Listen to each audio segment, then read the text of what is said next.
And we're back. Will, how are you doing? Mate, I'm alright. I'm like a weary guardsman, overworked, undercaffeinated, but blessed by the Emperor with a 4-day weekend. What are you going to do with the 4-day weekend? Not a right lot, to be honest. I've got plenty of hobby stuff to be doing, painting, some stuff to build. Apart from that, I'm just gonna relax. Gonna do some non-Warhammer things, which I know you're not. You're shaking your head already. This is ridiculous. Do you know what you should do with the 4-day weekend, Will? Play some Warhammer video games. Yeah, do you know what I might do actually? Yeah, I mean we are going to be talking about this, but I've got motorbike racing to watch. I've got you know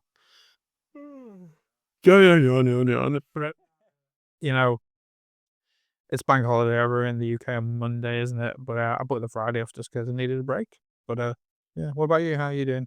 Yeah, I'm not doing too bad. I'm excited about a lot of Warhammer stuff that's happened this week. I didn't think I was going to be all excited, and then on my day stuff's happened. So we're going to be. Oh no, we've got a whole gamut of stuff that I want to talk to you about. I've been chomping at the bit to get over here this week and just talk about that damn sexy Nightbringer shard. But apart from that, what are we going to talk about? Well, we're going to talk about the damn sexy Nightbringer shard. I can't tell you how much I love that monologue, so I'm really excited to talk about that. And I think we're going to talk about some of the new releases as well that's come out of the ether, because there's been a whole slew of leaks and stuff like that and have been officially announced. So we've got some surprise stuff to talk about there. And then I think we're going to jump into Kill Team, 40k video games, or just Warhammer video games in general. In fact, I think we're going to get into. And obviously we've had our first game of AOS. Me and you together enjoying some time playing the actual game that we didn't know we would like or not. So we're going to talk about that and perhaps give our thoughts on what we hope is going to happen with the new Battletones, when hopefully we'll have them by the next time we're recording. Well, we'll have Flesh Eater Courts, and we'll also have your Nighthaunt, your spooky fellas and ladies. Because Lady Aleander. That's Yeah, but that sounds good. Should we get into it? Yeah, let's do it. Let's do it. But before we do get into it, we've got a Discord now, haven't we? We do. Where can we find the Discord, Will? Warhammer and Wings. Warhammer and Wings on Discord. We'll put the link down in the description, or whatever place we put the description on this episode. So this is going to be like super informal place for us to hang out, and thought it'd be a really good place to share some of the visual aspects that we're going to be talking about in upcoming episodes. Yeah. So we'll touch on that later on, but things like maps, pictures of the armies, so some elements of the lore where you'll be able to use that as a reference if you want to keep up with the games that we're playing and how that narrative progresses. That would be a good place as well if you want to share stuff with us, give us recommendations of tasty hot sauces and anything else like videos, fun memes, all of that kind of thing. Just come hang out with us. Yeah, basically we're just lonely by ourselves, and you know. Sometimes we get in that 7-month itch. We want to find new people to interact with and to play with. So yeah, come to our little Discord community, please. Please. He doesn't let me out. No, he doesn't let me out either. We're tethered here together forever. We're shackled. It's like we're soul bound.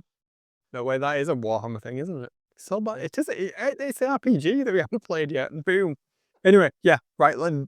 Let's just talk about it before we've locked into rambles that we're not recording. Oh, future editing when here. We had some audio problems when we were recording this. It wasn't the usual setup, and there's places where it doesn't sound as good as it usually does. Not that that's particularly fantastic anyway, but you know what I mean. I've tried my hardest to make sure this is a consistent and coherent episode, but don't hold it against us. Hopefully you'll still enjoy it. All right, back to the show.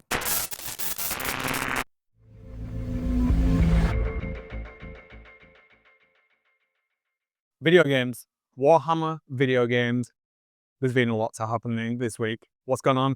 Do you know what's going on, Will? Shall I tell you? I know some stuff about Dawn of War, but Dawn of War. Which one? There's 2 lots of Dawn of War this week. well, I've never played Dawn of War, so I think you're gonna have to do a lot of heavy lifting and tell me what Dawn of War is all about. Well, let me tell you, Will. Dawn of War is it's an RTS game set in the 41st millennium. Basically, Space Marines. We've got 1, 2, and 3, and we've just recently got the definitive edition that's come out, been completely remastered, and it looks pretty good. Dawn of War 3, not fantastic, not gonna lie. we had a lot of silly shenanigans going on because I don't know what went on with the QC there. Perhaps there wasn't any QC, or they just decided that suddenly Terminators could do backflips because they were literally Terminators doing backflips in that game. Not fantastic. Dawn of War 1 and 2 were genuinely really, really good games, but I know a lot of people being excited to see the definitive edition come out.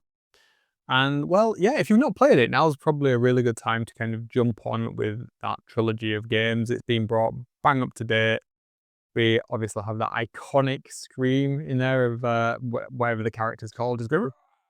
So, just before we go any further, the definitive edition, is that a remaster of the older ones? It is. That's the remaster of 1, 2, and 3, which were done by a separate company. Okay. To the other news, which is Dawn of War 4. Yeah. So it kind of feels like 1, 2, and 3 came out when the company, I think it's Relic. Is it Relic? I can't remember. Who's doing 4. Rings a bell, but They probably got Ritual. Is it Ritual? It's Ritual, I think. Probably found out that Dawn of War 4 was in the works, and they're like, oh crikey, we've lost the IP for it. We better do something now while we still can. Let's get some money out of it based off of the hype of 4 coming out. So now 4's not coming out, I'm thinking, until next year. We've just got the launch trailer. Not the launch trailer, but we've got the first trailer of it. And yeah, so real-time strategy games, 40k, obviously.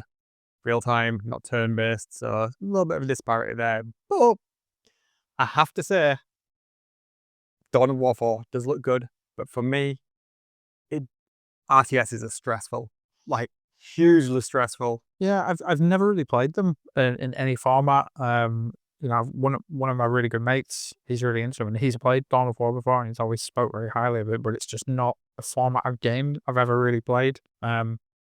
Yeah, it's never really appealed to me. I don't really know how deep the lore runs in them games, if that would make it viable for me, because I think it's Blood Ravens centric, isn't it? On the Dawn of War 4 is, yeah. Dawn of War 4 is, yeah.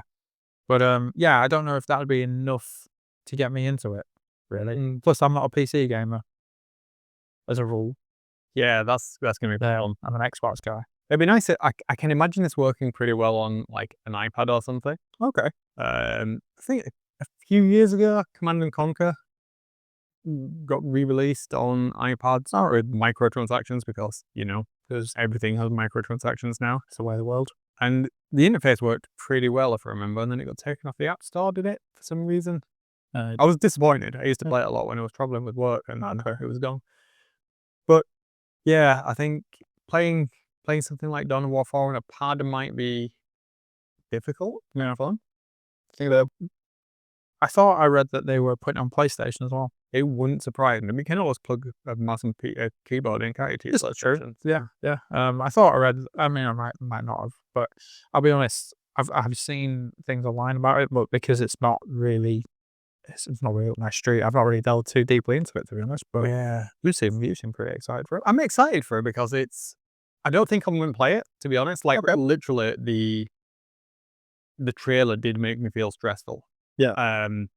So years ago, I played Command and Conquer. I really enjoyed first Command and Conquer. Really enjoyed Red Alert and Red Alert 2. And the mission packs for that year is Revenge. So this is going back. Yeah, I remember like coming out a long time ago. And during my formative years at university, we played a significant amount of StarCraft 2. Yeah. And yeah, I used to enjoy it back then, but I was never particularly good at it. Even back then, I found it very, very stressful to kind of manage all the resource gathering and be all over the screen at once and such. And it was just something that, for me, it was cool. I enjoyed the idea of it, being this general and having an overarching view of the battlefield. But yeah, it's not something that I really want to revisit. And the trailer for Dawn of War 4 just made me think, that looks really, really busy and really intense. And I don't think I'll find it fun, but it looks beautiful. I think, yeah, from what I've seen, it looks good. But yeah, I think I echo that sentiment. I mean, I don't play video games to be stressed. I play video games to have fun after a long day at work, or if I'm too mentally fried to paint or build some models, I might stick the Xbox on, that kind of thing. So yeah, that's the kind of reason why I would play video games. And maybe it's not for me. Perhaps. I mean, it's going to be one of those things where I'll probably try it as a demo of it that comes out. I'll definitely probably give it a go, but I think unless I could play co-op or I'm sure there will be a campaign in it. It's usually a campaign mode. I might grab it, play that, but I'm very unlikely to play it in a multiplayer, to be honest. I mean, I played, is it Realms of Ruin? That's the AOS one, isn't it? Yeah. I mentioned before. Yeah, that's completely new to me. I didn't even know that was a thing until you mentioned it. I picked it up really, really cheap because it's quite a new game. I think it's only a few years old, and my idea was that from the reviews I've read, it fairly accurately mapped a lot of the mechanics of the game. So I'm like, right, I'll be able to see how elements are working. Of the Age of Sigmar game? Yeah. I mean, okay. Yeah, the Realms of Ruin. Pretty much as I played through the campaign, and can even layered it on top of each other as the introduction levels. And it went from being like fun. I started playing it. I'm like, oh right, this is great. Grouping units and all of that, setting waypoints and having them go around the board. The first 3 missions, I think, were like just as you would expect, introduction missions, super easy. And then right away, it wasn't even progressionally hard. It was just like there was a wall. There was one mission. It was just like, oh my gosh, this is just brutally hard. And at that point, I did eventually get past that one mission. So if I remember rightly, you play it as the missions where you play as some type of Zinch faction thing that I don't care about because Zinch. Yeah. And you've got to stop the Nighthawk and get him from one side of the map to the other. And you've got like waypoints to defend throughout the way and stuff. Mate, I'm not even joking. This was not fun by any way, shape, or form. The missus was downstairs and I was going mental upstairs. It was just like Screaming at me. screaming. It's like, this is not fun at all. Eventually I did it, and then the next level was just equally as bad. It was another night haunted one, and I think you played Stormcast on the next mission. Right. And you had to hold like a storm ball while some artifact where whatever MacGuffin was happening. I'm just like, nope. Uninstall, bye Steam. There we go. Yeah, it's gone. So just straight. And then luckily I just went back to the board game, and it was just happy times, nice and slow. But yeah, we'll see. Dawn of War 4, I think a lot of people are going to be very excited for it. Very excited. Yeah, it'd be good if it ends up bringing some new people into the hobby as well.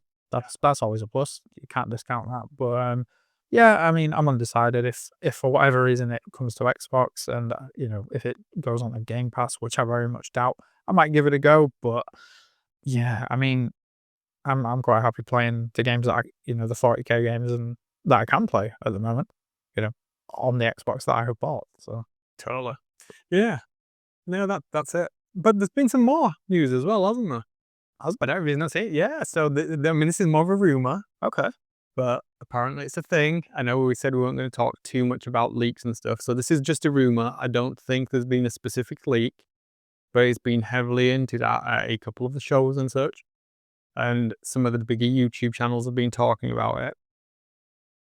But go on, I feel like you're teasing me now. Total War 40k.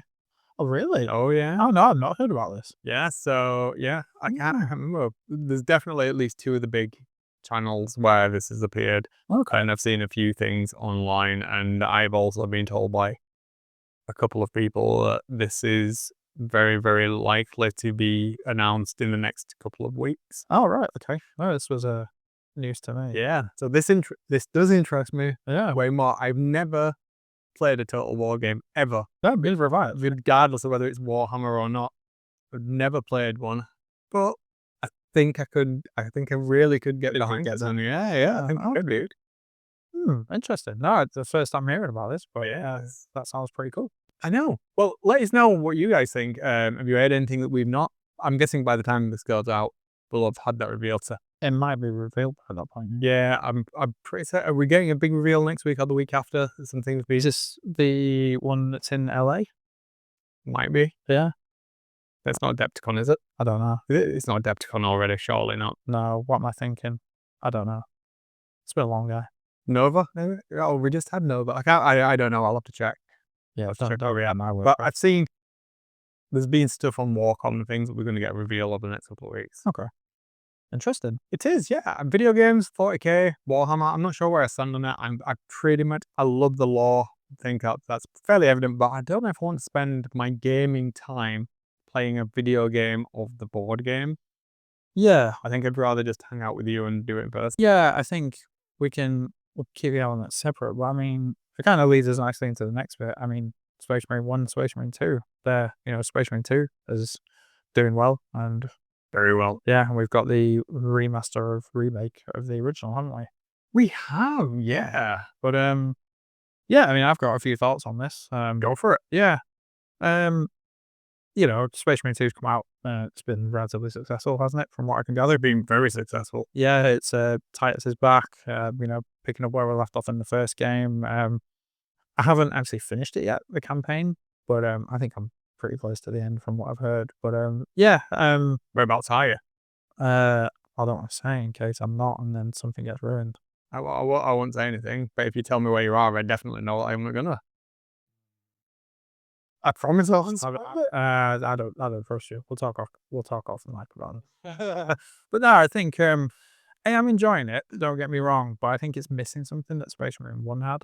Oh, really? Yeah. Like what? That's interesting. Now, I don't know if I'm looking at this with a sort of jaded 35-year-old man's view, but I think it's missing something. I think Space Marine 2 has a really authentic 40k vibe more than the original. You've got the massive sort of enemy swarms that, feel really thematic. You've got the Gothic architecture, and it looks really good visually. Don't get me wrong, but it just doesn't seem as fun. I think the combat's slicker and it's definitely more varied, but I think that's a little bit gimmicky. I found the original was simplistic, but it worked quite well, and it's almost been like beefed up at the sacrifice of that simplicity to me. Okay.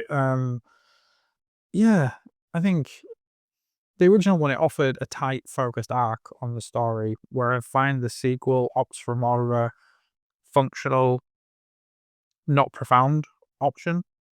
And I think it's quite heavy on the cinematic, and that kind of detracts from some of the fun aspect of it for me. Do you know what I mean? Yeah, I'm with you. Yeah. I don't know if I agree or disagree. I think in some respects, yes. I think because I've just finished the remaster, the Mastercrafted edition, is it whatever it's called? Yeah, I mean, what I will say actually is I haven't played the remastered version, so this might be a view through rose-tinted glasses from when the first one came out. So, I was going to say, when was the last time you played it? I mean, when it came out, Right, we're not. yeah. Okay, okay. And what we talking, 15 years maybe? 10 years, yeah, 11 years, I think Yeah. it is. So yeah, maybe I'm looking at it through rose-tinted glasses, but I have a really vivid memory of enjoying that game. I pre-ordered it. I got that super cool box that had the magnetic purity seal in it, The same one. wish I knew where that was, but I'd have it on the fridge if I did. But yeah, I did have that, and I remember being really excited for it. I remember being totally absorbed in that game, and it had been on the PS3 that I had it, and at the time I loved it. I loved how brutal it was, how simple it was, and it was, it's a hack and slash game, but it was the first 40k video game that I played, and it was what I wanted from it. It was just brutal, wasn't it? It was gore filled, brutal, and it was simple. I liked that. But yeah, I feel like there was a bit of nuance in the story in the original one that I'm not finding yet in the second one. It's not to say that I'm not enjoying it by any means, but I just think it almost just feels like a bit of a, I don't want to say cash grab because that seems a bit mean, but yeah, I just feel like it's missing something that the original one had, and I can't quite put my finger on what it is because, as I say, it looks great, and it's got all the new options for combat, but there's something missing. I can't really put my finger on what it is. Having said that, though, I've only played the campaign mode solo. It's not something that we've jumped on and played together, so maybe I'm missing something there. Maybe that's where a bit more fun comes into it. Yeah, I guess. perhaps. I think. I mean, I can give you my view on. Yeah, go for it. Right, so I played the second game. I played that on PC. Yeah. And I played it through twice now, and I played it multiplayer. But I played co-op multiplayer on it. Yeah. And I've gone back and I've played, as I say, the Mastercraft edition of the first game. Much like yourself, I played the first game when it's released and I loved it at the time. The only thing I didn't love about it was orcs, because I don't like comedic. Yeah. Orc, all of that guff. But the game overall, I also like have very fond memories of thinking, yep, I feel like a Space Marine. Yes. Yes. Playing back through it, it's about 2/3 too long for how simplistic it is Okay. comparatively, in my opinion. Now coming back to it after 10 years and after playing the second game, I think the second game's campaign was an afterthought, like a huge afterthought. The game is it's clearly like built around PvP. Yeah. And I think that's where it comes into its own. And that's not something that I can't really comment about, because I'm never going to play the PvP. It's not for me. I'm not interested. Definitely would play some of the PvE co-op missions with you. Yeah. And I think there's some really interesting mechanics in there that like just work really well. Totally agree with what you're saying. Some of it feels overly complex for the sake of it. Yeah. But I think that's just kind of the evolution of the gaming systems. I think as well that what they've done with the second game in terms of the narrative and the story, tying it into other media franchises they've got at the moment, worked really well. So I don't know if you know that, Secret Level? Yes. Have you watched the Space Marine one? Yeah. Yeah. Yeah. Do you know where that fits into the... Yes. I think. You tell me, and then I will say no more if you don't. Go on, tell me what you think. No, actually, no, I don't know. I said it out loud. Okay. Do I? You tell me. I don't know if you do. I can't read your mind. No, I'm not that good. all right. It's been a week. No, actually, I don't think I do. You tell me. Can you remember what happens in the Secret Level? No. Good. Don't revisit until you finish the Right. game. Okay. So yeah, I think that how they built Titus's story. Yeah. Through the first game, the second, and now he's been added to canon, hasn't he? Along with Landros, or Landros, is it? Who you pronounce his name? The other dude from so great. I think that works really well, but I don't think the narrative is strong enough. But there's certain visuals and really minor details in Space Marine 2 that are beautiful. There's one element, I can't remember the name of the steps from the first game. So there's some steps that are inside of a temple. And in the first game, they look fairly new and unworn. And in the second game, they're worn. It's the same place, but so you see transgressional wear through. Yeah. Okay. So there's a lot of beautiful details that are being embellished in the second game that make the universe feel lived in. And it's just, I really like that. It's the tiny little bits of details. But the game engine overall doesn't do it for me. But I can see like the aesthetic that you touched on, how it being looking like you would expect, almost that universe to look like, works really, really well. And I think once you finish and you revisit Secret Level and you come back to it, some of your perceptions may change. Okay. All right. Well, that's given me a bit more oomph to get it finished and get that rewatch done. That's super interesting to me. I think what would have made it more interesting, and I totally see why they've done this, and I'm not slating it by any means at all, because I know it's a faction that sells, is going with Ultramarines and Space Marines. Fine. But Ultramarines and that character, just for me, I would have liked to seen it from the perspective of somebody else. Much like I've done with Dawn of War, to be honest. I like the Blood Ravens. Not something that a chapter I know a lot about. I know you know more about them, and I've learned a lot this evening already. I would like to see something like that, like a more niche chapter that doesn't get the limelight, so they can explore a little bit more, elaborate on some characters that they are going to bring into canon, and like have that freedom of expression. I think that would have really helped take what is quite a simple formula through the game. It feels a little bit too long for them, like the play loop, the game loop that's inside. Yeah, I've got. I find the missions are a bit rinse and repeat, aren't they? Yeah, exactly. So I'm not hating on Space Marine 2. I really enjoyed it. Yeah, really enjoyed it a lot. But is it the Space Marine game that I wanted? To be honest, no. I don't. You know what I want? To be totally honest, right? Bolt Gun was Yes, I really enjoyed playing Volga. I didn't play Walden. It was wondrous. Play as Cadus. He's canon as well now, isn't it? The Ultraman. Right, they're all Ultramarines. Yeah. Yeah. But yeah, that was a really fun game. Yeah. But I didn't feel like Space Marine. I just felt like it was, pack 9 for Doom. Great. What I really, really, really would love, and I'm probably in the minority here, is take Gears of War and skin it as a Space Marine, because that level of tactical precision is what I equate with Space Marines, and more specifically with Ultramarines. Yeah. That mechanic, the cover mechanic, the entire game is just beautiful. I mean, yeah, all right, I'm massively skewed in this. Gears of War is one of my favorite gaming experiences of my entire life, to the point I've got multiple Gears of War tattoos. I love it. But it just works so well. I mean, the dudes in it are literally Space Marines, as it is. I mean, the cog are Marines. Yeah. I have a Space Marine in one of my kill teams called Carmine. It's like, you would, wouldn't you? Yeah. But yeah, I would have liked to see that. I think Space Marine 2 is a vehicle for PvP, and clearly it is. So the narrative side of it's taken a little bit of a hit to it there. But I get it.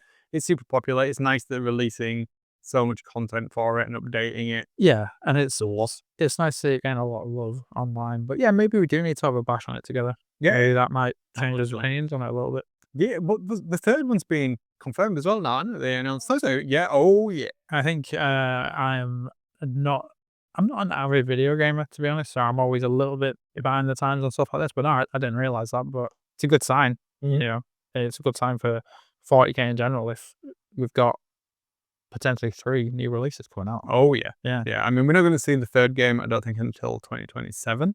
I mean, it'll come around quick, won't it? Yeah. But they're throwing out content for Marine 2, loads of it. Yeah. Yeah, I mean, what people are like clamoring for is a new faction, but the devs have said we are 100% not introducing that faction. I can't say much about it because you've not finished the game yet, and you won't tell me how far you are through it, so I can't say oh. So yeah, we'll see. We'll see where it goes. And I suggest we wrap up this segment right now, because it's going to go too far in spoiler territory for you. Well, I was going to say, actually, while we're on the broader subject of video games, we haven't talked about Vermintide. We've not talked about Vermintide. I love that game. Yeah, we've enjoyed it. Yeah, we went through a phase of playing it, didn't we? And I'm sure it's something we'll pick back up. But I've purchased it now. Oh, I actually own Vermintide, so I just need Xbox Core, because I just don't have enough time to have an Ultimate subscription. Yeah, it's a waste of money from it. Yeah, fair. Well, once you get on it, we'll have a bash on it. I'm well up for that, because I bought some more of the bought some DLC. They bought some DLC. They will. I couldn't help it. These goddamn microtransactions. I know. Yeah, damn them. But I genuinely enjoyed doing some of the missions on it, and it was way more fun than I ever gave it credit for. Yeah, I think it was. We played it a couple of times, didn't we? And we enjoyed it, and then we went back on it about a week later, and they'd done an update, and it looked so much nicer. Oh my! Like it was night and day, wasn't it? I couldn't believe it. I was like, what's happened? And it's not even like it's a new game. No, it's old, isn't it? Yeah. I mean, it's not even set in the Age of Sigmar, so no. Oh, it's not, is it? No, it's old world. Yeah. I mean, we've not picked up Darktide. That's what we should play as well, but I don't. I've played. Yeah, I played a little bit of it, but I was just playing. Like, I just picked it up like before I met you. When it was on Xbox Game Pass, I think it still is, and I had a go at it, and I was like, "This is hard. These guys know what they're doing." I didn't have a headset on or anything. I was like, "What's going on?" I was running around with a shovel at one point, but yeah, I think now I understand what the general gist of the game is. It's something I would play, but I quite like. I'll stick with Vermintide. I've got to admit, yeah, of the two, I prefer Vermintide. Yeah. Yeah. I'll stick with Vermintide. I could get behind Darktide if I was playing as a Space Marine. Yeah. Yeah. I kind of specifically a Dark Angel. Yeah. I mean, I quite like playing as I like Guard though, don't I? So you do like Guard. Yeah. Yeah. You ain't Shovel. All right, Krieger. Yeah, but no, I think Vermintide's. I think Vermintide's just an easy game to play, and it's something fun where we can, if for whatever reason we can't make it, we can't make it to actually play a game physically, we can just jump on headphones on and we can just play for a couple hours, can't we? Yeah, absolutely. It'd be nice to see a sequel to Vermintide set in the Mortal Realms. Yep. But I can see like Stormcast working really well in there. Hmm. Yeah. Annoyingly. Yeah. Annoying. And a vampire. Like, why would? Just imagine a Vicross vampire in there where you can just like run, you get like a buff where you can run faster into it and you've got like big claw swipey things, or Fire Slayer would be cool in that. a Fire Slayer could be in it. No, I think, I think that for me at the moment is my favorite Warhammer themed game, just because it's so easy to pick up and play. It doesn't rely on microtransactions. I mean, I know that there's a lot of DLC, but I think the game is big enough as it stands that you don't need to do it if you don't want to. Agreed. Yeah. Agreed. Yeah, there's a lot of cool stuff there. I mean, I think what did I pay for? Oh, it was to get the Necromancer career path because I really like that. My only thing with that I didn't like is that you can't change the gender of each of the career paths. Yeah. It'd be nice if you could choose to be the male or female for all of the career paths. I think that would be a nice addition to it. That'd be nice. Not for any reason, it doesn't really matter. I just think that if you've got that level of like progression through the career paths, it's like I think there's only 4 core classes, isn't there? And then every one of them off of that is a thing.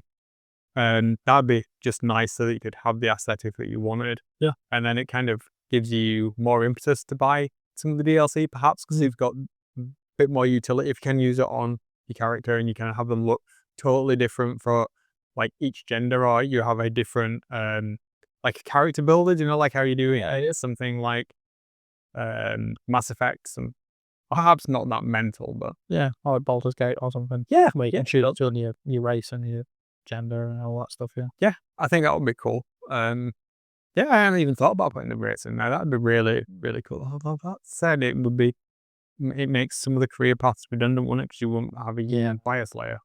That's very true. Well, you know what I mean. I'm with you. Yeah. But no, I think that's that and Space Marine 2 are the games I will currently play. I will go back and revisit the original Space Marine game, the remastered version, to see if I still have that, glorious view of that game, because it's likely that I won't, but still holds a nice memory for me playing it for the first time. No, I can't remember what it's called, but there's a game that's on iOS, probably Android and 2. It's a Space Marine game where you play as the Space Wolves. I played that a fair bit, and that was really good. It was kind of, it was turn-based. You had like, if I remember, you had action points and stuff. Okay. I can't remember what the hell it was called. It was really good fun. Yeah, I enjoyed it anyway. I very rarely play on mobile games. To be honest, it's just never really been a mobile game, to be honest. But I'd like to see a Space Wolf centric game. Like if you think Space Wolf 2 Space Marine 2 we're playing as a Space Wolf, that would be pretty cool. You can do that. Yeah, I know. I want the story to be. No, they can't Space do Wolf that. 3. Oh, that'd be interesting. Or you just like an ale drinking sub game. Well, yeah. Ale simulator. But no, I think ideal world I'd like to see a Space Marine game from a different chapter's perspective, and if they want to do the next installment of Vermintide, but put it in AOS, put it in the modern day AOS, I'd be down for that. It needs to be, because can you imagine some of the levels, each one, like you could, you could have the same map, but each one with a different take on the different realms. Oh, that'd be I was thinking different levels would be a different realm. I mean, that would work as well, but yeah, either or you could have, because then, I mean, from their perspective, as a developer's point of view, you could have just like the same map, but with different routes through the map. Oh no, really in certain realms. So like in Shaiish, perhaps you've got one that's like, you can go through an ethereal portal kind of thing. Yeah. Whereas in Gur, you go on the outside of the map or something. But like into the wastelands. Remember like that level in Vermintide where you go through the fields and stuff? Yeah. Yeah, so Should be some really fun things you could do there. Yeah. Well, yeah, I mean, I think that tends to be the fun game that we play, but yeah, it's a shame we don't have anybody else to play with, because usually it's me and you talking to each other, and then there's 2 randomers that can't hear us or can't talk to us. Well, that's the way I like it. I don't need to invest any more time in speaking to other people. Well, That's fair enough. but if anybody, perhaps, if people play out there still, hit us up. Perhaps we could have a That's it. A Warhammer Wings Vermintide sesh. Yeah, and if everybody would ever want to see that, let us know, because we might find a way to be playing online and having a chat. Oh, that would work, wouldn't it? Would it? I think we're having this. It's good. Wouldn't the idea, but Yeah, everybody wants to see if you can make that happen. let's do it. I suppose that would lead us quite nicely into your announcement about that sort of community side of thing, wouldn't it? It would do, and have we already talked about it at this point, because we would have done the intro. Yes. If you've not, if you've definitely listened to this point so far, and we're 100% not recording the intro after we've done everything else, so we know what we talk about in the show. Yeah, join us on the Discord, and we'll see if we can organise something there. I mean, you've set this up on here, so I don't really know too much about Discord, but what's the Discord? Oh, you will. It's called Warhammer Wings. Who would have thought? Yeah, we've both got our profiles. So that'd be a cool place, share some of our hobby progress, go through Pub the Glory. If we're working on little side projects, just, show us what you're doing. Let us know what you want to hear about in the podcast, all that stuff. Just come chat with us, really. Yeah, and definitely get involved. Come along, talk to us, Yeah. and help us. Yes, be nice. Be nice. And help us shape things. There's been a couple of Warhammer announcements this week, haven't there?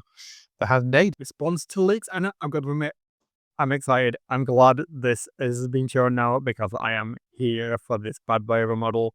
Yes. Child of the Nightbringer. A Shadow Nightbringer, yeah. What do you think? Well, have you seen it? I have seen it, yeah. It's really cool. I mean, neither of us are Necron players, are we? And I'm not planning on being, but immediately that screams AOS conversion to me. I mean, yeah. Okay. This model is... I'm going to go out on a limb here and say that right now, this is probably one of the best models that Games Workshop have in their 40k range, if not, best model in the 40k range for me. It's a really cool sculpt. It looks massive as well. He's had a bit of a glow. I mean, it is lad, and massively. He's damn, son. Don't look as shredded as he used to do. He doesn't. The old Shadow of the Nightbringer was one of my favourite models. Yeah? Yeah, I painted it a couple of times, and when I was learning to paint on metallic metal, and this is the model that I started to learn on. And I've done a couple of proxies of it as well. I don't know, there was something about it. I always liked the starting spell. I didn't necessarily think that it worked with the base previously, and I don't necessarily think the scarabs had much to it. No. I would like to see something else, but I don't. There's just this new sculpt, dude. I am loving this model. I mean, when it leaked, I was like, oh my god. But now seeing it in all of its glory, the only thing that I'm not 100% on, and I'm interested to hear what you got to say about this, dude, his gob's a little bit weird. Yeah, it's it. His gob. His gob is a bit big. Is that his mouth? Yeah, it's a bit Moorish, isn't it? I mean, to be fair, I look at that and I think I would like to get that and convert it for my Nighthorn army. And I think that would lend itself quite nice to like a Screaming Skull. So Absolutely. maybe it looks out of place for its, where it's supposed to be in the game. But for me and what I would do with it, it'd work really well. I mean, my immediate thoughts was, oh look, it's a hooded guy with like a skull face. Quite easily convert that by, either changing the cloak where it's sort of digital at the bottom, so either just have a tattered, torn cloak, or fill it with some green stuff, sprue, whatever, take off the scarabs. Not a lot of work needs to be done, and that can be a really nice centerpiece model for my Nighthorn army. That was where I was going with it. And I think it'd lend itself quite nice to how I've been painting them. I think that it'd really suit that style, because it's not too dissimilar, really, is it? In the sculpt. So yeah, absolutely. I think this will really work well as a Nighthorn proxy, regardless of which one you do with it. But I mean, just in general, this sculpt is stunning. And you know what else? The paint scheme that Games Workshop have done with it. This is like way beyond heavy metal. yeah, it's really nice. This is nuts compared to what they normally do. I mean, this is balmy. I love it. I'd like to know who did it, actually, and get following on Instagram. I really like the how they've made it look reflective. It's really cool effect on all of it. Yeah, Absolutely. See, and this is what surprised me, because I've never seen Games Workshop put out something that's effectively like non-metallic metal and this level of blending. before. I mean, this is nuts. I'm sure there is something, if you guys out there that are listening to this can point us something Games Workshop have previously done to this level, I'd be really interested to see. The only thing I can think of is like Dante, but I don't even like Dante was done to this level. I mean, this is No, I think off the top of my head, I can't think of how I've seen Dante being painted, in the actual Games Workshop context, but I've seen so many people online doing it non-metallic metal, and it looks fantastic. yeah. And I think I'm getting the two confused. But yeah, I think as paint jobs go, that's probably the nicest I've seen on Warhammer Community or, on the website. The really weird thing, looking at it now and just looking at the close-ups here, the scarabs look to be they're just out of place in terms of paint scheme as well. The scarabs don't look anywhere near as highly finished as actual Nightbringer at all. Looks like two different people have done it. Yeah. Or two different paint styles anyway. Exactly. Yeah, this looks more traditional heavy metal on the scarabs, and in some respects, that lightning looks, or the energy thing, whatever it is, doesn't look to the same level of quality as the cape, and because that transition between the teal and the purple and the black into the greens, that is nuts, man. I mean, I'd love to see this sculpt. Sorry to talk over you, but I'd love to see this sculpt in real life, because if you look at the bottom of the cape where it's got almost the green digital lines, sort of, matrix style. I don't know if there is a name for that, but do you know what I mean? Well, it looks like Tetris as well. Yeah, As a whole, I can see that. I'd love to know if they're just hand painted or if they're, in the sculpt. Nah, you can see on some of those the recessed end. They are. Yeah. Oh, right, cool. I was gonna say, because From in Boston. but still, it looks really cool. It really, really does. And the lines are definitely embossing there. So yeah, I think, like I said, there's a lot of scope for conversion, either for Nighthorn or even Soulblight, because I was thinking Vampire Lords here. Yeah, absolutely. I can see that. But I'm almost certainly going to be painting this when it's released. Yeah, I mean, I want this on my shelf. I'm like I say, I'm never going to be a Necron player. Just suddenly I want to collect all of the shards of Satan. Satan, is it? I thought it was Catan. Catan? Yeah. I don't know. Correct. Somebody in the comments on that. Yeah, let us know. Let us know what you think about this, because it seems to be the new Jesus model for everybody. I don't think I've seen a bad word about this No, I haven't at actually. the moment. But the other really interesting thing about this is it came from a Kill Team League. This is a boss in Kill Team. The new version of it, it's Shadow something or other, what it's called is. So you play through the campaign and you get to have a rook in Kill Team with this guy. So I didn't literally have an excuse to get him, yeah. Oh, okay. He's got the boss at the end of the new season of Kill Team. Well, we've been flirting with the idea of Kill Team for a while, haven't we? So is this going to be give us the kick up the backside to give it a go? It might well be that. I mean, I would even just like off the back of this model, like literally would buy the new Kill Team box, paint all of the terrain, just so that I had a reason to game with this guy. I mean, I don't think we need to do that. Now, when you say the new Kill Team box, do you mean the Sisters and Night Lords box? Is that the one? Or do you mean the Necrons? Wasn't it? Yeah, but that has been officially announced now? Yes. Did you mean that one, or did you mean the Necron and Deathwatch one? The Necron. The one that we talked about after the summer preview. But I think, I mean, there's more likelihood of it. The Sisters one comes with some terrain, does it? Yeah, the Sisters. Yeah, I can't remember what it's called. Should we talk about some more of the new Kill Team stuff? Because I'm actually happy about some of this as well. So, as well as the Nightbringer, which I'm sure if you're listening to this now, you've already seen and you're loving it. Thinking some reason, some of the new Kill Team stuff leaked from a Spanish source or something. Now Games Workshop have officially put it out there. But we also know how the game has changed a little bit now. So you play it on two different boards. So you can have above and below ground at the same time, or multiple levels. And I'm going to assume that means you can start to craft kill teams and think about what your operative loadout's going to look like. So it's a little bit less restrictive, perhaps. I really like this interplay between different types of rule set. So almost like the Gallo Dark, where you're in the corridors and it favors more assault.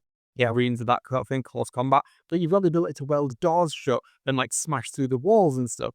Then compared to being the above ground where you've got the vertical movement, you've got all of that kind of strategy to play into, where you would have a completely different loadout for your operatives. I'm excited for this. It's really clever, isn't it? I mean, yeah, I, I, I, I don't particularly like the new Shadowhunt, the one that's been announced. Sorry, I don't want to say I don't like it. I don't think that's one that I would gravitate towards buying. Just because And the new Chaos Space Marine. yeah, the new Jasmines. Yeah, they're painted as Night Lords, aren't they? Now, don't get me wrong. I think I really like Sisters of Battle. I think the sculpts are really cool. I've always liked them. I've never played as them. I don't know if I ever will. I think I've said this so many times. As far as 40k goes, I'm a guard man. Like, and I think that's what I would lean towards. I've got my Creed guys ready to paint. That's what I would be going ahead with for Kill Team personally. But yeah, I mean, I'm super excited to give this a go at some point. Yeah, I think it lends itself quite nicely to some form of narrative play if we wanted to as well, especially with the the levels and having a smaller batch of models. We could kind of weave a little bit of story between like the names and the narrative between those things like that. So I think you can play co-op as well. can you? Yeah. Yeah. But certainly you can play co-op. Okay. How does that work? You take two kill teams and you fight NPCs. Yeah? Yeah. Okay. I think that's where the Nightbringer comes in. I think he's the NPC at the end of the whole. Oh, so you can team up against the Nightbringer. Yeah. A couple of did the last mission from Lady Co-op? I want to say yes. There's some type of mission structure that let you do co-op. I've never played Kill Team. Quite restrictive from what you would do in the previous one. So the idea in the previous edition was it was a good way, like for exactly that reason. You were the new player, and we could play co-op together against some NPCs, and I could teach you the mechanics of the game before we actually play. If it was kind of like a Before you battle away. well, I think that's good. But yeah, I think it's a really good idea. Whereas this feels like a structured campaign narrative. Which is what we like. Yeah, let's face it. So yeah, and I have to admit, I'm not really bothered on Necron, but all of a sudden I'm there for Necron. Yeah, because because of the Nightbringer. Yeah. Yeah. Do you know what else it looks like? I know we're going back to the Nightbringer right now. It looks like the face on it. I've just zoomed all the way in, and this is probably because it looks like a skeleton and it's a little bit purple. It looks like Skeletor, but from the Dolph Lundgren Masters of the Universe film from like the late 80s. I mean, It's like the mask from Skeletor. It is a niche reference, but I do know exactly what you mean, and I see it now you said it. Are you gonna paint him a Skeletor? I mean, I don't know. Hurry. To be fair, there is a Deathwatch Marine in the Kill Team box that looks like He-Man. I've got a Warcry Warvan that I painted. Is it the Dark Earth? It might be in the Dark Earth that I did. Where they're all references to 80s cartoon characters. I've never shown you this. No, you've not shown me this. Oh mate, next time you're over, I need to show you. How has this gone under the radar? There's some of my Instagram's pictures. I've got Wolverine, Storm, Zelda. Oh, I think we're from Terrahawk. I think you've shown me a couple of them. I don't think Kratos. Yeah, I think you might have shown me some of them, but not as a unit. Panther, He-Man, Conan the Barbarian. I mean, Wonder Woman. This is going to be another reason to join the Discord, so you can see stuff like this, and you can see how these things come about between us. But that sounds really cool. Anyway, what are we talking about? Kill Team. Yeah, I think Kill Team seems to be going in a direction that I like the look of. I mean, for me, I don't think I'll ever be a full-fledged 40k player. It's a lot of time, it's a lot of money. It's a very different game to AOS, but I think Kill Team is a nice way to stay within that universe and not spend an absolute fortune. Even though I know it is a fortune to some people, and it's still a decent amount of money. But yeah, I feel like we could have a lot of creative freedom, which is something that we like. And I feel like we could craft a narrative together in Kill Team.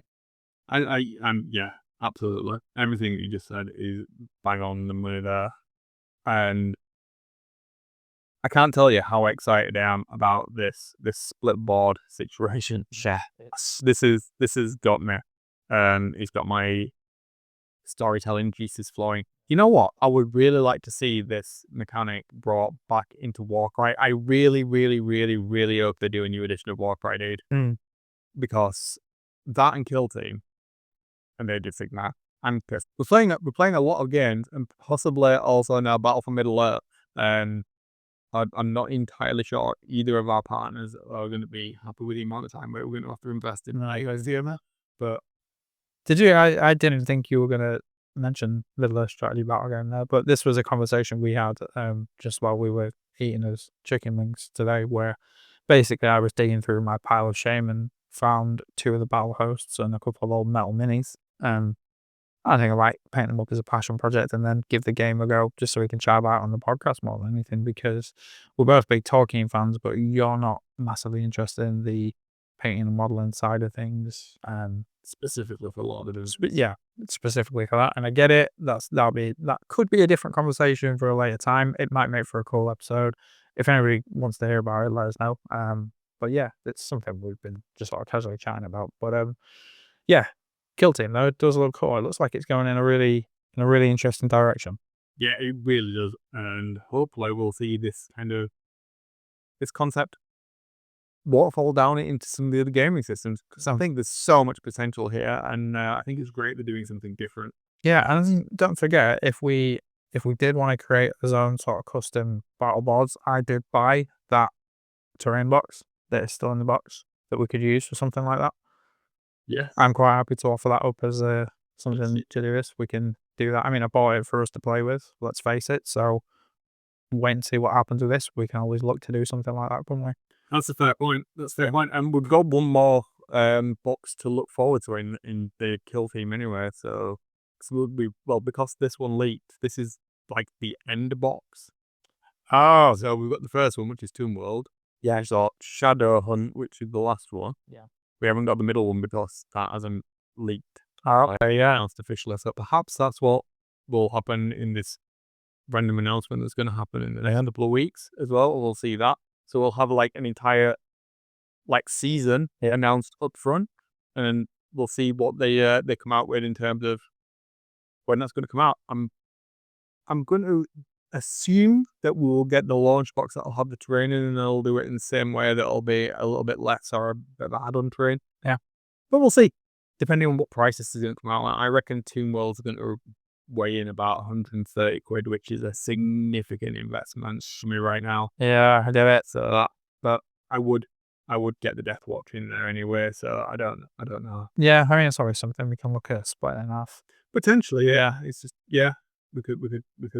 We'll see how it goes. Yeah, we'll see what comes out. But it's exciting. It is. I think really excited. Regardless about buying all the new stuff, we do have enough to play the game. We've both got the rule books. We've both got terrain. We've both got kill teams. You know, it's not like we're beholden to buying this brand new stuff. No.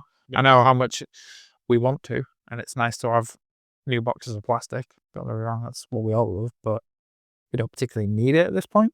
We definitely don't. It's a nice to have. I mean, I don't think I've shown you the kill team stuff that I've got, but no, you've told me about it, but you just won't show me it.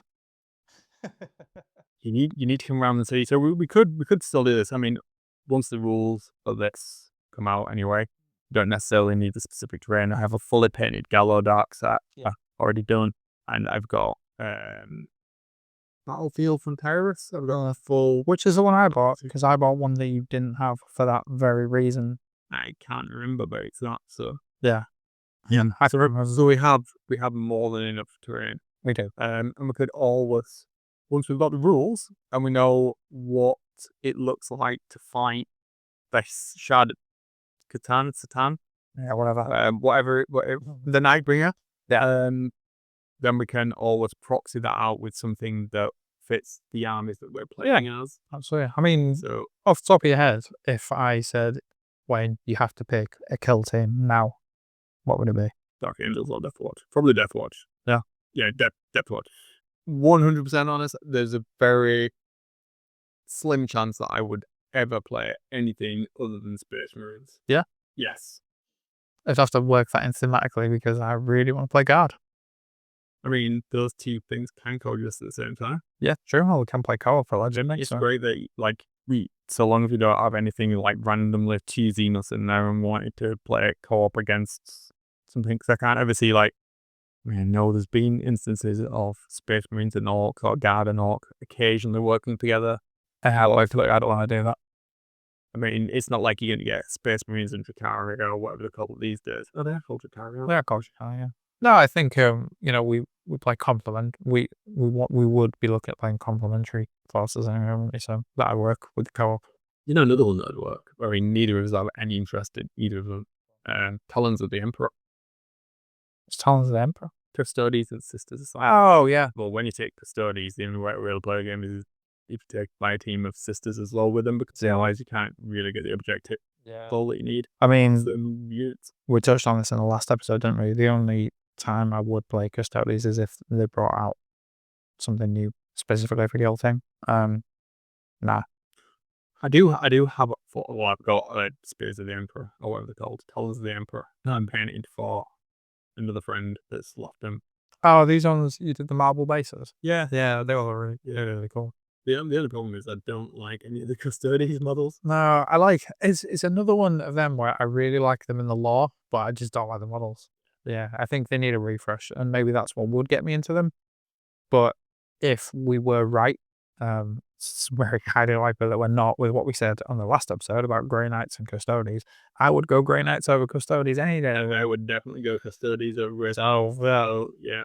Who knows? If we have predicted the future, that could mean some very exciting times and, going forward. But if not, as I say, we still got plenty to be cracking on with, so. Yeah, absolutely. Absolutely do. And we have been playing some games, haven't we? So shall we wrap this segment up and we can talk about some of the games we have been playing? Yeah, it leads quite nicely into that. It does.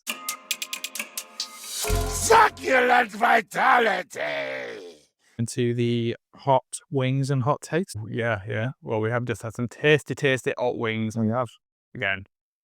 And what were the hot sauces this week, Will? Well, if any of you guys actually follow us on Instagram, you'll probably seen the ones that I picked up for us. So we actually had two today from the same range, a company called Melinda's. I believe they're American. It's a fairly big company. We don't see it that often over here, to be honest. But yeah, we tried a couple of different types. We had Melinda's ghost pepper sauce and the Scorpion, the Trinidad Norgu, Moruga. Yeah, Moruga. Both pretty hot, to be honest. Both, I'd say, fairly similar taste palette. Sort of sharp, acidic, but hot. Yeah, I think the one that you have, which yours is the ghost pepper, isn't it? Yeah, I'm holding this in my hand. I think that one had a more sour flavour to it, to my palate. Yeah, I didn't get sour. I think it tasted better. It's not as hot as the Scorpion one, but I preferred the taste. But I think you were the other way around, weren't you? Yeah, I think so. I think you found these ones hotter than me as well, didn't you? Oh yeah, that's your Scorpion one. I think it's hot. I mean, it's not unbearably hot, but yeah, I think the Scorpion pepper was hotter than the ghost pepper, which I thought was the other way around, but apparently I was wrong because reading the label, they're about 1 million Scoville units apart from each other. So yeah, that's right. I mean, this is 5 apparently. 5 million Scoville. Yeah. No, 5. This is 5 on their heat scale of 5. Yeah, this is 5 out of 5. Yeah, this one is also 5 out of 5. See, I wouldn't have put these as more of a more. I'd say that this one was a 4. I'd say the other layer was a 4. I would have said that was a 2. Really? Yeah, I didn't touch the size. I think that was a 2, and this was maybe a 2.5. Yeah. Hey, I mean, I still enjoyed it. Oh, they were nice. Oh, don't get me wrong. It was really nice. It wasn't in the same league as the honey mustard one, because that is that. If I could recommend the honey mustard, right. Yeah, that was honey badger. Yeah, that was called. Yeah, but to be fair, this was quite interesting because I posted the picture when I bought these sauces to our Instagram, and Jeremy on Instagram, whose Instagram is Pyrotexas Minis. I'm assuming he's from Texas. Jeremy, if you're listening, I did ask if I could mention this, and you said yes, thankfully. But yeah, he said it's good stuff. I told him it's hard to find over here, and he recommended us another one by Melinda's. It was, bear with me, I'm just pulling it up on my phone. Melinda's garlic pepper sauce, which I haven't seen, but I'm going to keep an eye out for it. Looks like there is a British website called Dr. Bernorium's Hot Sauce Emporium that sells it. But yeah, habanero garlic pepper sauce. So I'm gonna keep an eye out for that. It doesn't look like it's gonna be as hot as some of the ones we usually go for, but he said it's him and his family's favorite to put on almost everything. So can't really not try it at that point, can we? I mean, absolutely not. They were definitely super tasty. Yeah. So thanks for the heads up on that, Jeremy. I will definitely be picking up some of the scorpion stuff for myself. Be heading to TK Maxx, I think. Yeah, of all places, TK Maxx and the world food bits. Yeah, it was a strange one. We went into, can't remember where, and went into for tea towels. I think just we're up at the retail back, and yeah, we went in for something, and I came out with 3 different hot sauces. So I'm intrigued to know, however, what's hotter. Is it these sauces or your hot take? well, my hot take. Well, you've teed me up nicely. All right, I'm gonna go straight into this one. I might get absolutely battered for saying this, but Wayne, Space Marines are overrated. That is my hot take. No. I mean, they're supposed to be these demigods. I mean, I think in the actual law, they just bully mortals and they get slaughtered by literally anything stronger than a baseline human when you read anything of the law. Yeah, they're not. The backbone of the Imperium for me is the Guard. Let's just put this third or fourth time I've mentioned the Guards. Marines are just propaganda posters with chainsaws. I said it. You know. I can see where you're coming from. I almost agree. Well, I do agree with you, and I think that's the point, though. I think Well, maybe not so much hot take then. perhaps a lukewarm take. No, but do you not think maybe that is the point, that they're in excess of what a normal human could be, but that's required to stand equally with some of the other races that are out there in the galaxy that are competing for dominance with humanity, that they need something to even the odds, and that's where the Space Marines are. It's not necessarily that they're that much better than everything else. It's just that it's allowing humanity to compete with those other races. Yeah, I think a lot of times when I read from things from their perspective, novels wise, they've just got this air of superiority that I don't particularly like. I don't like that in real life, to be honest. I think I resonate more with the Imperial Guard. I come from a fairly working class background, you know. Not to say I've had it bad by any means, but I think it's that sort of grit of these unsung heroes going through life. You know, what's the average life life expectancy of an Imperial Guard? 30 minutes. Yeah, I I think that appeals to me a bit more in that grim dark sense. But yeah, maybe not so much hot take, but yeah, I think it is. I think it is one of those things, isn't it? I mean, Space Marines are the poster children of 40k, much like you get Stormcast for AOS. But I think there's a lot there, and I think some of the things that you've touched on, like that hair of superiority, I think that's deliberate, though, to have them removed from humanity. okay. Because they are, like, some of them are empathetic towards humanity, but it's the same with the Emperor, isn't it? That's why he removed that side of him and went out and became the Yellow King or whatever it was, or the King in Yellow. It's part of the larger narrative. He removed that element of being able to care for an individual to be able to care more for the whole of humanity. So removing that from some of the Space Marines so that they stand apart from humans to protect humans rather than seeing them as equals to themselves. They're above them, and their duty is to protect them because they are lesser than the Space Marines, perhaps. I don't know, maybe I'm reading too much into it. That sounds to me like it's the Rangers looking after the hobbits in Lord of the Rings. Maybe I'll be looking at this the wrong way. You have been on a lot of these better this evening. I have. I mean, it always comes back to that. But I think, can I just go back to a point you made about the Yellow King? Yeah. Is that confirmed that the Yellow King is the Emperor? Yes, Yeah. It's the part of his soul that he took out. I think I've had a very different idea of what the Yellow King was for a long time. We have a discussion about this. You might just double check that I might say but I think I'm pretty certain, guys. Somebody help me out or disprove me here. No, I mean, this is going to sound. I mean, thinking I'm about to say this out loud, and it's going to sound absolutely mental. But I thought it was Constantine Valdor.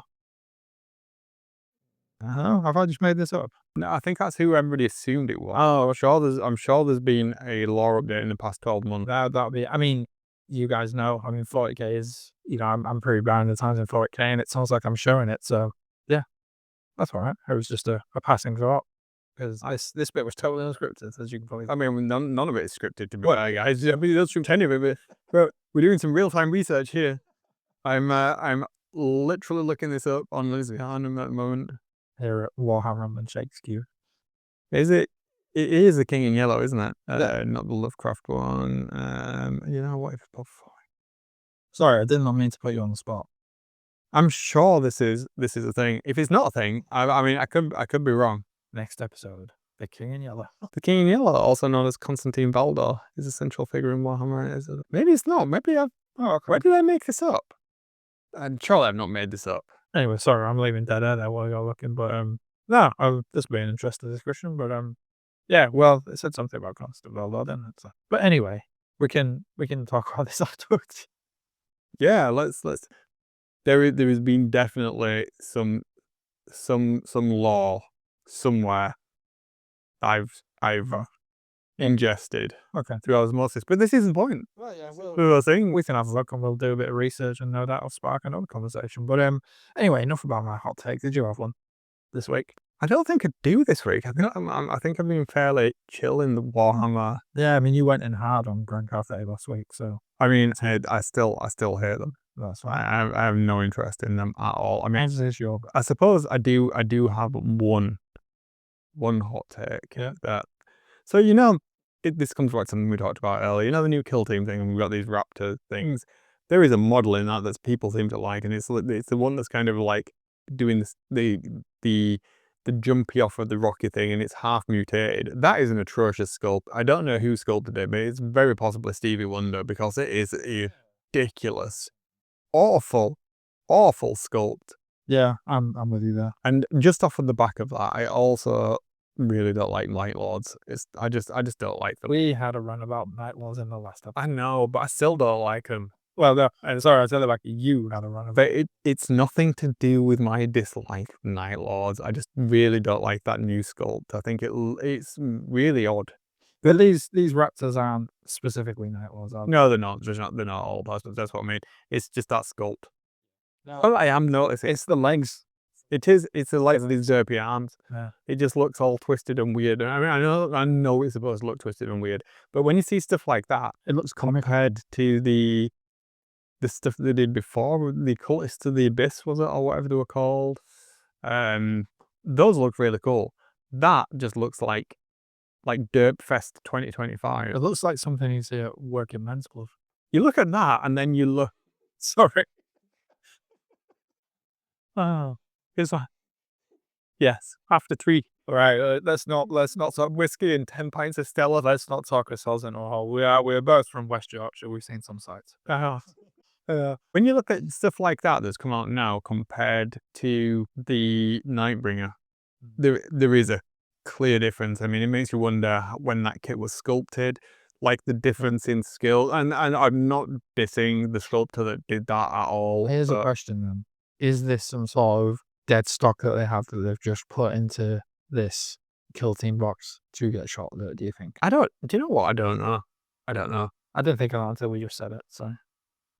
Maybe it's just not to our taste.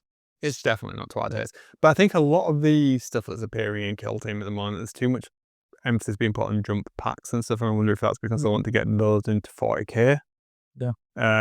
Rather than just release, so they're getting utility of them. But that seems counter to their current business model of releasing specific boxes for specific game types. So Yeah. I don't know. It just feels like there's a huge chasm of quality difference between even stuff like Grand Cathay, which is arguably really well sculpted, compared to something like that really does look like it's from 5+ years ago. Yeah. Comparatively, it's not for me. I think that looks worse than the old Chaos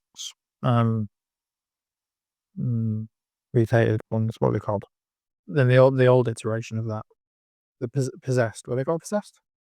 Maybe, yes. Let's go with that. Yeah, I think so. Yeah. Okay. There was some previous players where they have quite obvious mutations, and they looked better than this. What I would like to see, just as an aside, is new Chaos Spawn sculpt, because that is awful. My last video was the Chaos Spawn sculpt, and the amount of comments I've had from like, "Goes it? You always mentioned it.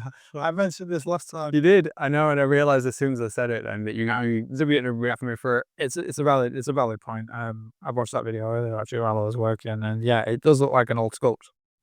It's super old sculpt. It's huge. I think that kit's now 20 years old. Yeah, I mean you could tell, but yeah, it'd be interesting to see what they come up with. But yeah, I want to see them progress how the Chaos Space Marine mutations look because they don't look good to me. That's all. Facts. Yeah, facts. But all right. I mean that hot take kind of got away from us a little bit. We had multiple hot takes. We had an entire hot meal. Yeah, I mean, we literally did. maybe that Belinda's hot sauce has gone to our heads. Maybe we should calm down. Yeah, maybe. But yes, does that wrap up that segment? I think we'll wrap it up like takeaway chicken wing.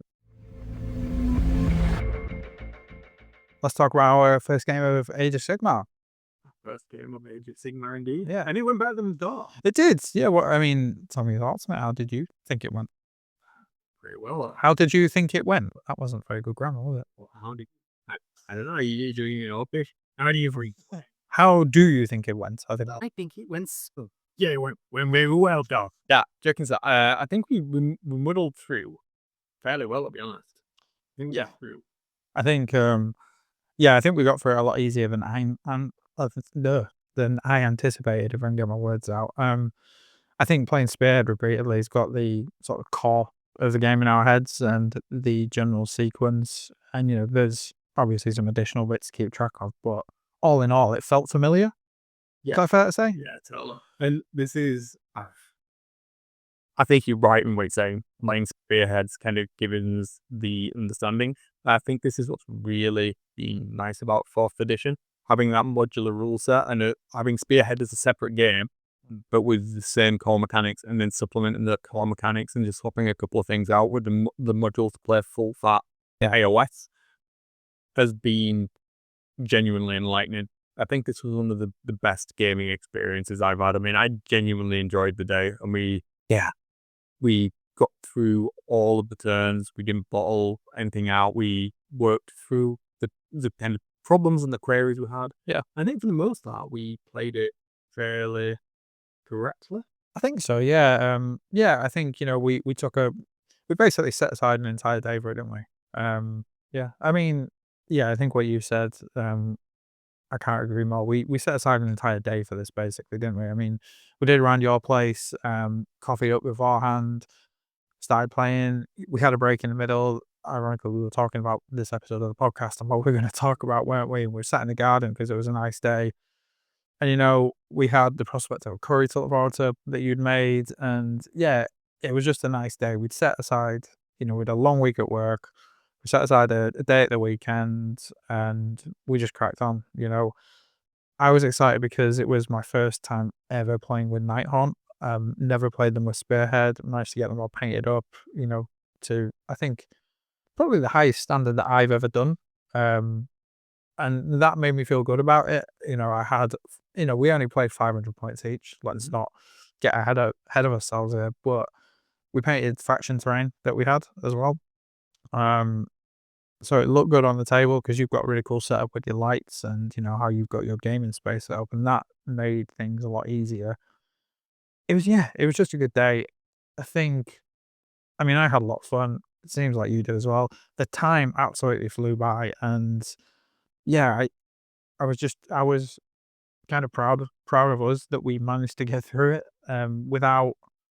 There was no massive bits of confusion. There was bits where we had to, read a couple of rules or double check something with each other, but that's what we do in Spearhead anyway.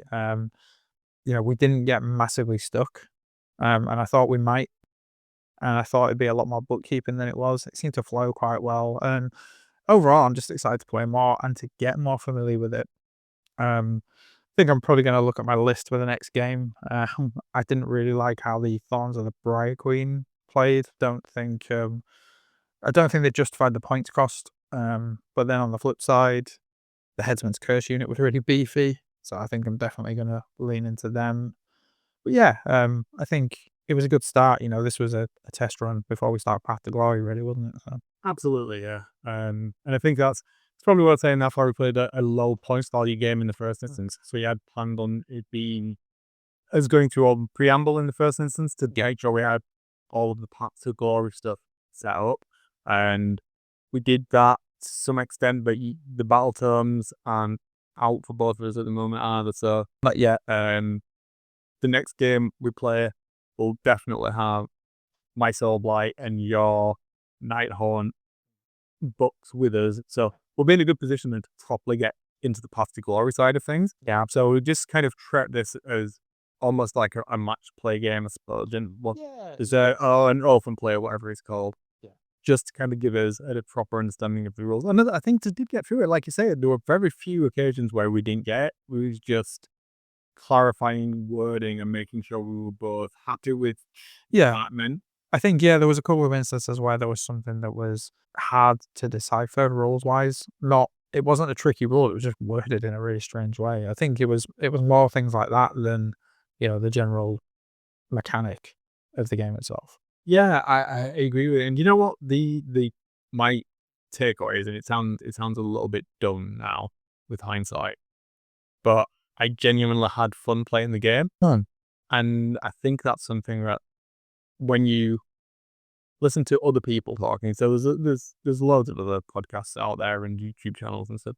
I think some people take it not seriously. They're enjoying themselves doing it, but I think we genuinely had a good time doing it, and that's why I want to keep on doing. I don't want to get to the point where it just becomes formulaic and rolling the dice just to progress the game through. Yeah. Whereas we had fun hanging out, playing with his little war dollies, and having some food. It was genuinely fun, and I think that's the best outcome for this we could have. We thought we were gonna like it, but until we actually tried it in anger, we weren't gonna know. And now this is kind of redoubled as motivation to get his armies completely finished on the tabletop. There's rules read and figure it out and learn how to play the game. And anything else that comes out of that is just a bonus, because it's just goes to show that the time we've invested it already, which has been fun anyway. Yeah. Painting his armies independently while talking about doing it and showing each other things. And style and podcast. And starting a podcast about it. It's almost like we've invested time and effort into this already without really knowing that we were going to enjoy it. I think I think we knew we would and we really wanted to, but there was always going to be an element of doubt before you try it in anger, as you say. But yeah, I'm super excited for the next game already. I think it's a really good step to build on. And if you think we've kind of done it in the way the Games Workshop intend, we started with Spearhead and it's gravitated us towards AOS, which is exactly, what they wanted to get out of the game. And it seems to do the trick. We came from hobby backgrounds where we've not been playing, especially AOS, and it was both, new to us both to play Spearhead with a view to go into AOS, but it sets the groundwork really nicely. And I think looking at it from the bigger picture, they've hit a home run with Spearhead and how easy it is to gravitate from this to the full game. Yeah, totally. I mean, I think it's really easy for people. I'm guessing a lot of you guys that are listening to this have already been playing war games for a while, or at least Games Workshop games. And so, as we talked about in the earlier episodes, we're both super casual at this. And I think it's easy to give a lot of grief to Games Workshop for one thing or another. Let's not go into the negative side of things. I don't want to talk about that, but the actual mechanic of learning the game through one system into another, where the systems are discrete, and that modularity that I talked about earlier has been really good. And this shows it can work, because I've dabbled in AOS before, and yes, I've played Kill Team, but understanding the full game mechanic and feeling comfortable with it, even after being into Warhammer for 30 odd years at this point, but never really having played the game mechanically, this has really kind of set me up for this probably being something that I'll take forward with it. It's really helped me understand what I'm doing, and more importantly, validated some of my ideas for other armies that I want to dabble with now and try. My only it's not concern at all. It's the time element of it, and it's not that I want the games to be faster. I don't. It's just that how I can carve out enough time Yeah, I mean, to play more of it, because I want to play more of it. yeah, we've both got full-time jobs and families, and we have real life to consider as well. This is a hobby. At the end of the day, it would be brilliant if we had all the time in the world to do this, but feasibly, we can't carve out enough time for our weeks to play full games of AOS as much as we want to. But it was nice to know that on our first game we picked it up and we'll be able to build on that, and it's not going to be as steep a learning curve as I thought, which has made me feel a whole lot better about this. I don't think the learning journey, as much as I know you're always going to learn as you go, I think to get the core mechanics, I don't think it's going to take us that long. I don't think it'll take us weeks and weeks and weeks, months and months and months. I think we're going to be just fine with it. And I think we're there with for the most part, and this sounds worse than it is, almost, but I think the main concepts we're happy with now, and even if we're not 100% on them, how we want to play together as a gaming group, for lack of a better term, works pretty well. I think now the harder part comes with not learning how to play the game, but how to play our armies and how to play roles in our styles. So I have a very different way of gaming, I think, than you do, and how I would play. And I kind of hopefully now finally found an army that fits in with the archetype that I enjoy playing as and has all of the things that I want to play as, and hopefully I can then take their rules and how I want to play. It may not be optimal. I hope it's not optimal. I really do. I don't want to play it like that, but that's it. It's never been the point. And I think, we're at the stage now where if something seemed massively overpowered on one side or the other, we would be frank enough with each other to say, this isn't fun. I can't beat your unit or this army, this unit. We need to change this, because if it's not fun, there's no point. So absolutely 100%. And don't think, I mean, yours might be, mine will probably got nerfed by then. Your battle turn will come out, and it may be that it doesn't line up with our next game, perhaps, unless we play it fairly early into the release window of your battle turn. So at the time of recording this, we're a week off.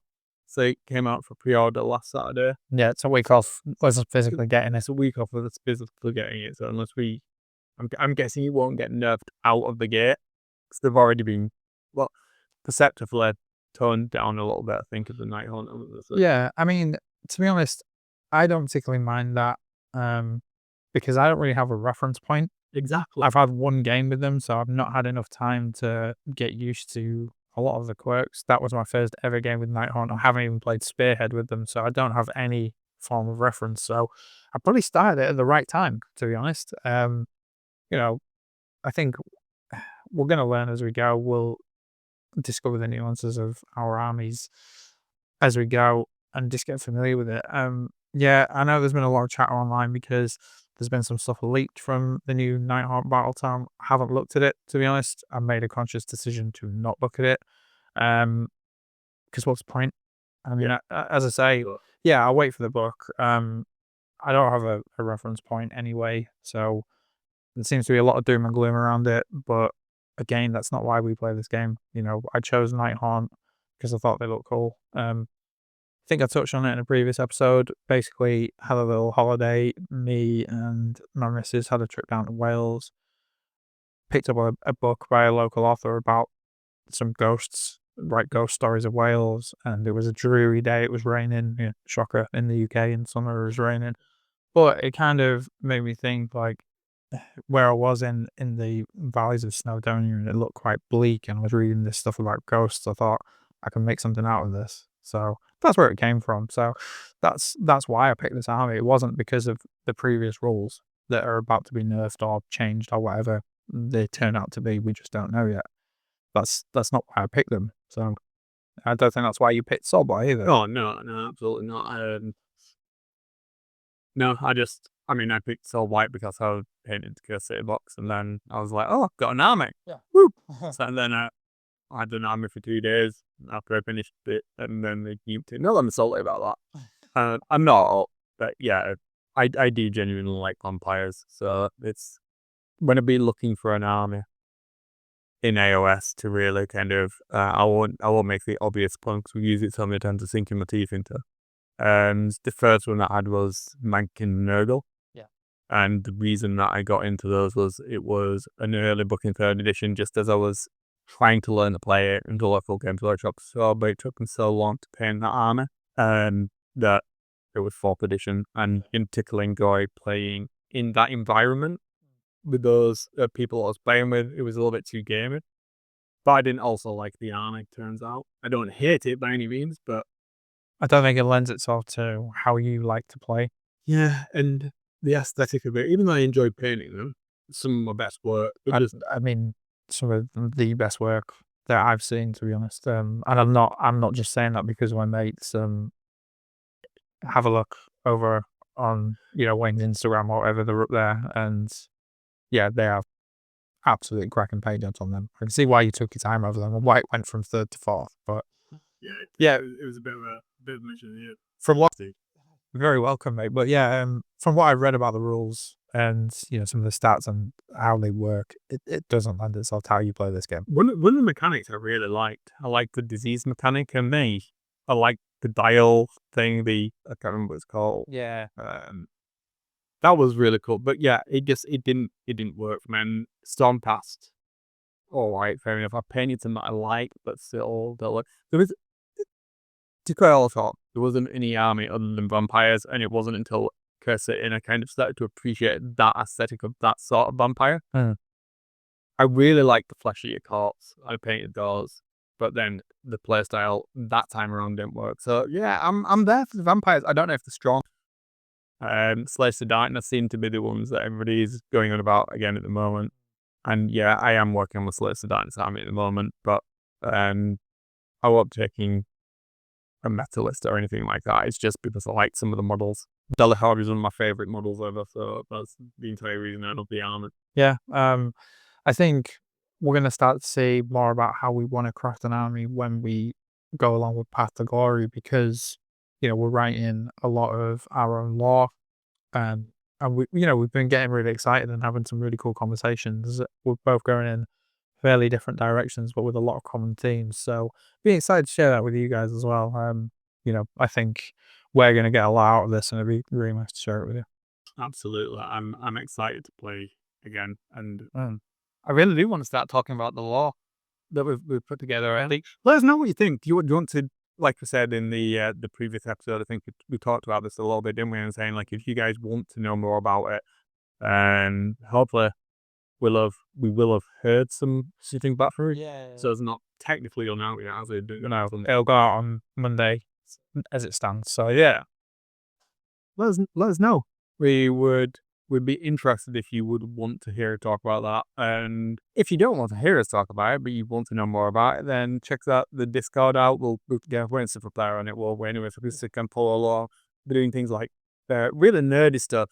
Of putting like maps together of where certain battles take place and who owns what territories and where they are, and just that world building aspect of it. I think that we're both really interested in crafting together. Yeah. And seeing where it goes. I think we mentioned that last time, that we across multiple systems, and I think it's something that we can probably carry on for quite a long period of time as well, which I'm looking forward to. So as long as you're happy for us to talk about it, we'll keep cheering your guys' ears off about it too.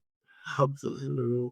But I suppose unless you have anything else to say about us first game, it kind of leads me nicely into what I was going to ask you next. From what we're going to ask next? I was going to ask you about the new releases of the new Battletoads coming out. Yeah, I'm excited. So obviously yours is Nighthorn. Yeah, Nighthorn. You'll be super excited to get that because you'll have your faction rule. Yep. And Flesh Eater Course is also coming out. It's also something we've kind of touched on. An army that I've started to kind of build as well by accident again. I think we've fallen back into it. So this will be the second time that I've tackled Flesh Eater Course. I did it a few years ago. I think it might have actually been my first AOS army. Okay. I think it was, yeah. Years before my mannequin, and I had it, spent a little while. I did a very fast paint scheme on it.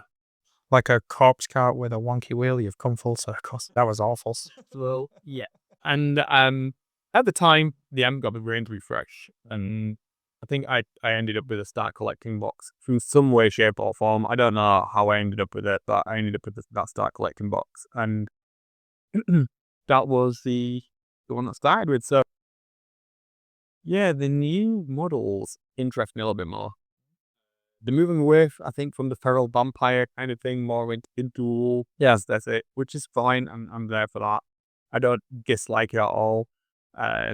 But I think there's something of a synergy with my current army, so if I want to take any of the regiments from renown there, carefully, I'm sticking with Get.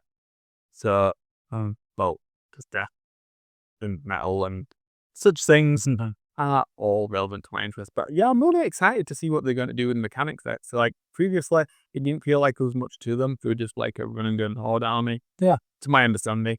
Whereas this, I really like the idea of the delusions. That's something interesting. So I'm really looking forward to getting involved in that battle turn. Yeah, similar to me, I'm really excited for the Mountain Dread aspect with the Nighthawk. See what that's all about. You know, trying to chip away at whatever little sanity you have left with that.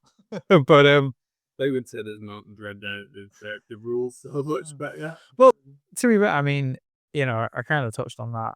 I mean, I think I'm going to be in a good position because I don't know these rules like the back of my hand, and these are going to be set for the foreseeable.